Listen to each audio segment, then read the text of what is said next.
Yeah, Ilia's in the hospital. He's busted up. You know, I'm not a doctor, but his eye looked like he probably has broken orbital. A new photo just surfaced from inside Ilia Topuria's hospital room, and it's circulating in a place most fans don't usually look for fight footage. Telegram. Not Instagram. Not X. Telegram. And once you see why, the rest of this story starts making a lot more sense, because everyone from Dana White to Joe Rogan to half the UFC locker room has weighed in on what actually happened to Ilia Topuria's face, and not all of it has been kind.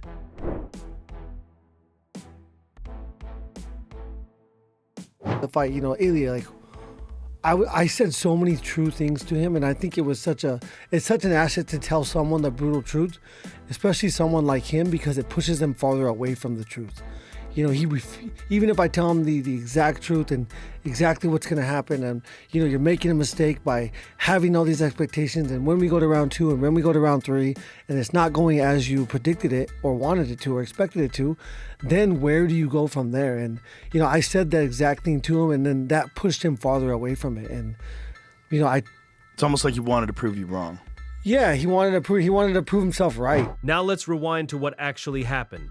Topuria walked into UFC Freedom 250, the card built around Trump's 80th birthday and held on the South Lawn of the White House. As a 170 lightweight champion, the kind of unbeaten resume that made him untouchable in highlight packages. He walked out 171 with no belt and barely able to see. Justin Jathia did exactly what he promised he'd do during fight week.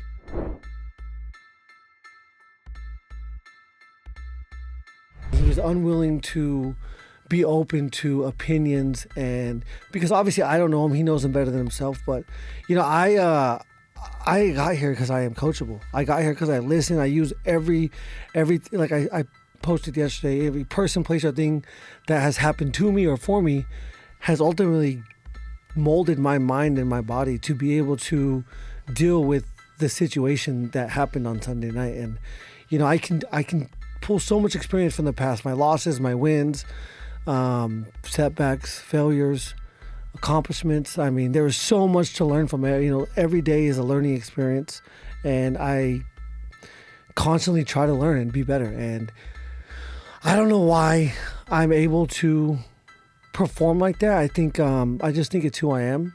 You know, when I say I wanted to be the most exciting fighter ever, it's not that I wanted to be the most exciting fighter ever.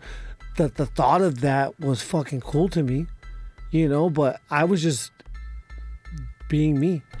And I've been blessed to be able to, you know, through my childhood, through coming from a small town, through having, you know, unwavering support from my family and my friends and my coaches and my teachers.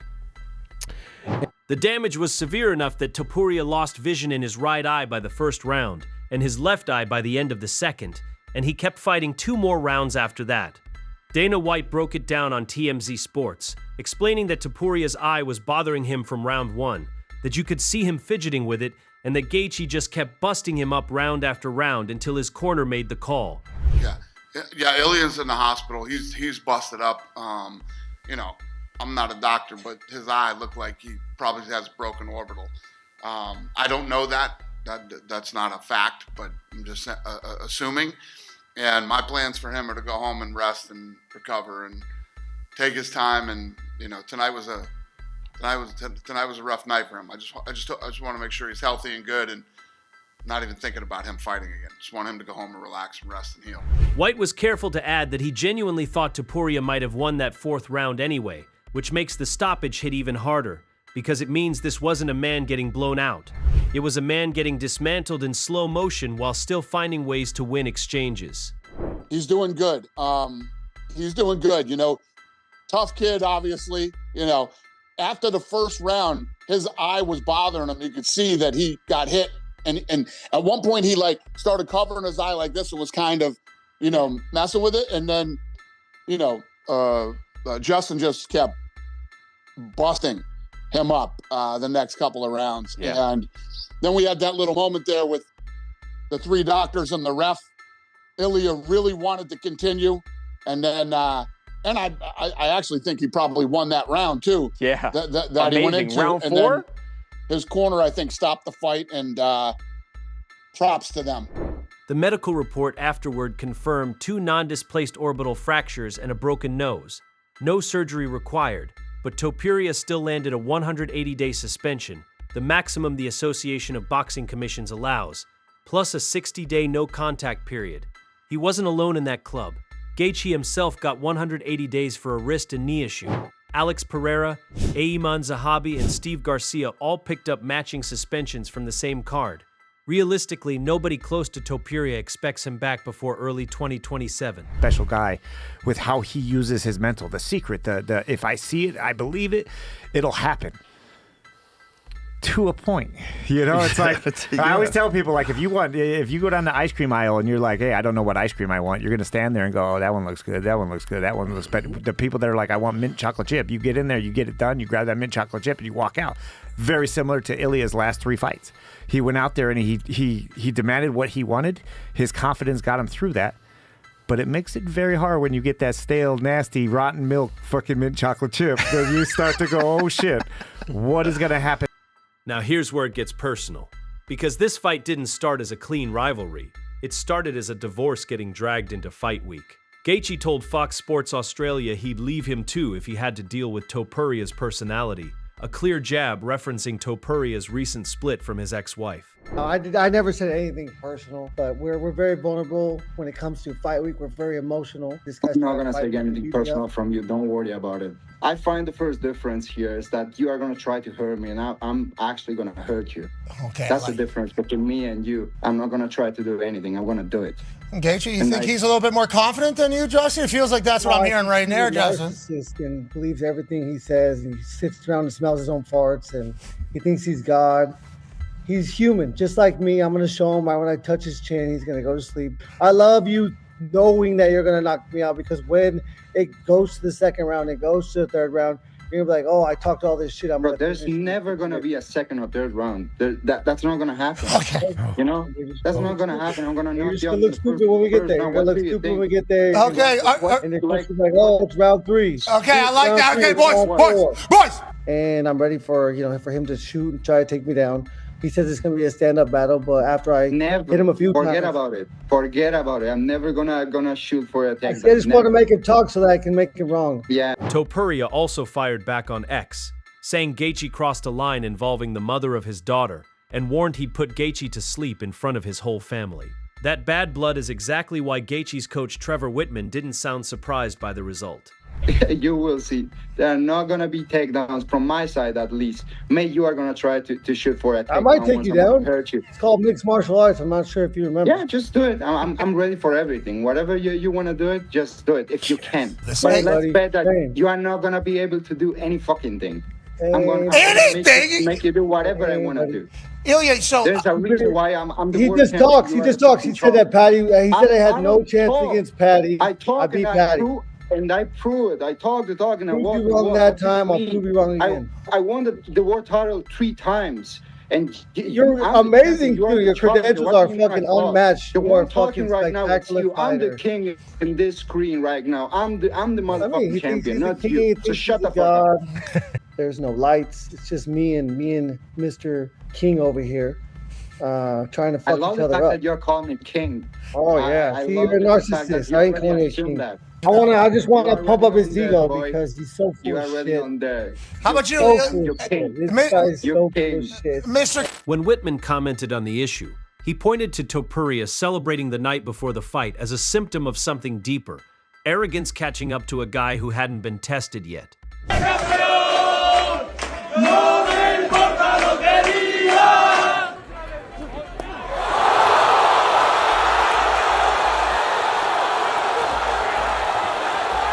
And once the fight was over, the MMA world split into 2 camps almost instantly. Islam Makhachev, who'd already been feuding with Topuria for months over a scrapped White House super fight, posted that there's levels to this game, and suggested not everyone can quit on the stool the way Topuria did. And Topuria wasn't going to take it lying down either. So basically, he was a willing dance partner. He wasn't going to run from you. He was going to stand there, and he would stand in front of you in exchange, and you knew you were going to get the better of At that. some point, I was a little bit sad because I didn't want to fight against him since the beginning. My real goal always was Islam, but since he decided to run away, it has to be Charles. Do you think did Islam go up to 170, Ilia, to avoid you? Is he scared to fight you? Listen, I think that he took a great decision. If the UFC would offer him to fight against Justin Gaethje or another contender in the division, I think that he would stay at 155. But with me coming up, he was like, I don't have to take this risk. I'm gonna move up to the 170. I'm gonna try to get another belt, and that's all, because he knows that I'm dangerous. He knows that I'm gonna put him to sleep. Even Khabib. The only reason they don't want me to fight against him, because they know that I'm gonna beat him. Paddy Pimblett, who's had real history with Topuria since a 2022 hotel confrontation, piled on too. Even retired boxer Terence Crawford got in on it, mocking Topuria's old claims that he could beat Crawford and Shakur Stevenson on the same night. But then something unexpected happened.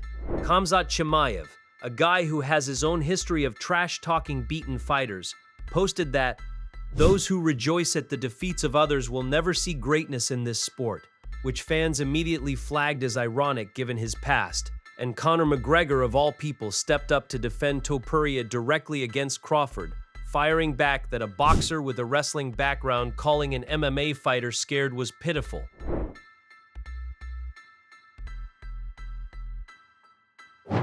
Crawford clapped back at McGregor's drinking and his 5-year layoff.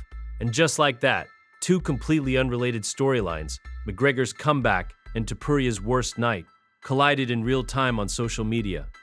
Look, he shouldn't have kicked the man when he was down, especially when you're ringside. That's what happened to me and this machine gun fucking Kelly guy that time. Not to say they're even the same, but just as a comparison. And then he says, we don't fuck with you. He says, you don't fuck with me? You'd have to have been ringside at the fight 2 fucking days ago. And he's lucky he didn't get his face broke badly there. You don't, if you're ringside and you're afforded that opportunity, I found it a bit distasteful. I on the call, Turkey has me in his ring. I'm in this bleeding suite with Turkey and a big gang of these people, right? Terence Crawford one came up, 2-fight deal. They were saying, maybe boxing for us. I said, listen lads, I've done this. I've done the boxing. They have to come to me now. I'll do the boxing after. So it was worked out of a 2-fight deal. Wow. Mixed martial arts first with Terence and boxing after. I said, he's not going to accept it. He can fucking wrestle. Maybe we'll have to wait for his son to do it. Maybe his son will have the fucking courage to do it. Gets on the phone. What's the crack, Terence? It's the Mac Daddy. We've got a big deal for you. 200 million to be exact. Mixed martial arts against me. And a boxing one against you. I don't want to be kicked by you. No way. I says, my man, we can box the fucking few months later. What's the crack? Come on. You're mad. You can wrestle. I don't know how you couldn't. I don't know how as a man you couldn't want to test yourself. I'm yearning to get into the bare knuckle to test myself. This little protected bubble, and then it's this, they think that isn't that and the other. I'd slap the head off every single one of them easily. No matter the weight, heavyweight and all. I'd slap them around. So it started to irk me a little bit. And then he said that about the thing. And the fact that the guy was ringside, I didn't like it. I came in as the daddy of the game and let it be known. Sean O'Malley, sitting cage aside, had maybe the most respectful breakdown of what actually made Gaethje's win so impressive. He described the jab, the awkward angles, the way Gaethje would throw a shot, grab the back of Topuria's head, and follow with an uppercut, and pointed out that despite eating 35 liver shots over the course of the fight, Gaethje barely looked like he'd been in a war by the time it was over. That's the detail that actually explains the finish better than any single highlight clip could. And then there's Joe Rogan, who didn't hedge at all. On his own podcast, Rogan called it flatly the greatest fight of all time, full stop, framing Topuria as the most skilled fighter of his generation getting caught by a veteran who simply refused to fold. Rogan also dropped a separate bombshell on the same episode, claiming the broadcast had pulled in over 150 million viewers across Sunday and Monday on Paramount+, a number that immediately got picked apart once the platform's actual subscriber base sits closer to 80 million worldwide. Congratulations on one of the most epic accomplishments in the history of combat sports, and that's not an understatement. I mean, it might be an understatement. I mean, it's not an overstatement. It's perfect. That was one of the greatest nights I've ever experienced of watching anything in my life. It was amazing. And to have you cap it off and win the title when you're facing a guy that everybody thought was at least number 2 pound for pound. It was like him and Islam are number 1 and number 2. Mm-hmm. And some odds had you at 6-1, which I thought was very disrespectful. I thought like this is crazy. Like 6-1's crazy. Like Ilia's really good, but so's Justin. This is kind of nuts.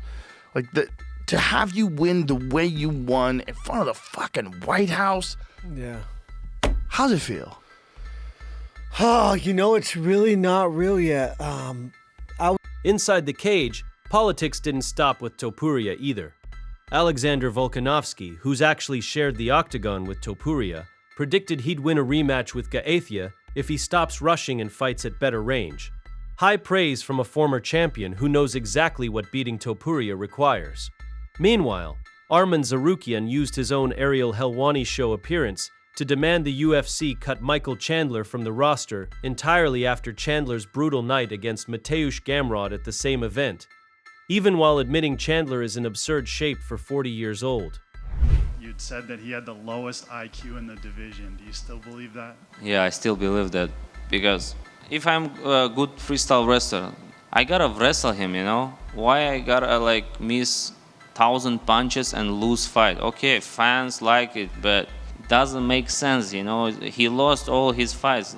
He goes crazy, and even he's a wrestler. He's do some takedowns, crazy takedowns, but he couldn't even hold them there and spend a lot of energy. He's a fighter for 1 round. Chandler responded to all of it himself, posting a long, calm Instagram message admitting the fight didn't go his way, but insisting he left nothing in the tank during camp.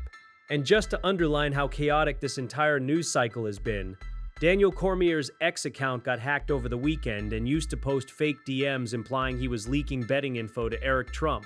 Cormier denied it immediately on his own YouTube channel, pointing out it made 0 sense for him to do something like that days before walking into the White House himself for the broadcast. I